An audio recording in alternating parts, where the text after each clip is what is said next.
For over 100 years, Indianapolis has been synonymous with cars. Loud, fast, supercharged cars. But there's a new face of Indy Automotive.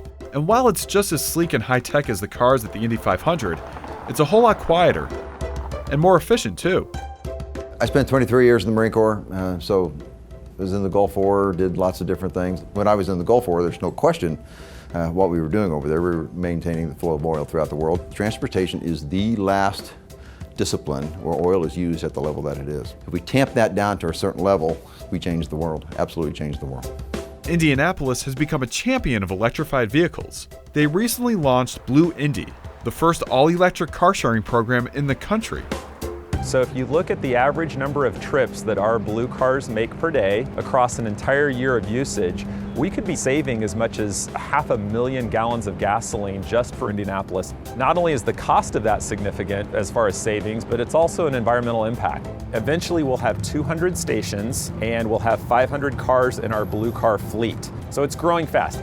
The company behind BlueIndy has already had success with a similar program in Paris, and Indianapolis is their American debut.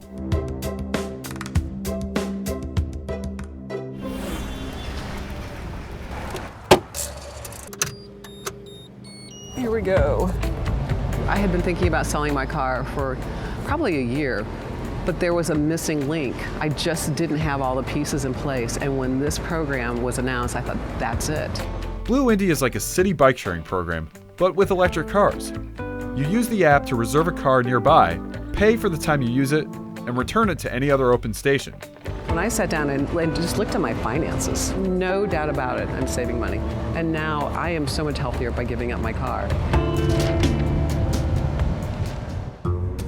Indianapolis is also in the process of converting their non-emergency vehicle fleet to electric. Eventually, everyone from the coroner to public prosecutors to non-responding police officers will be driving hybrids or fully electric vehicles. When I was first told that I was going to be assigned a hybrid vehicle, I was a bit skeptical, but after having an electric vehicle, I've been extremely surprised and very well pleased. Anytime that we can reduce our dependence on fossil fuels, be more independent from countries that may not care for us and want to do us harm, to me that's a great direction to go into. But there have been hurdles. Lawsuits were filed by the city council and city auditor regarding how the contracts surrounding the programs were put in place. The first was settled and the second dismissed.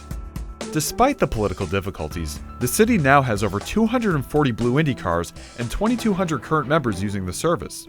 And where Indy leads, other cities may soon follow. Houston, Atlanta, and New York are adding electric vehicles to their city fleets, and electric car sharing programs are launching in London and Los Angeles. The intent of all of this, clearly, was to change our transportation model across the entire country. And we wanted to do it right here from Indianapolis.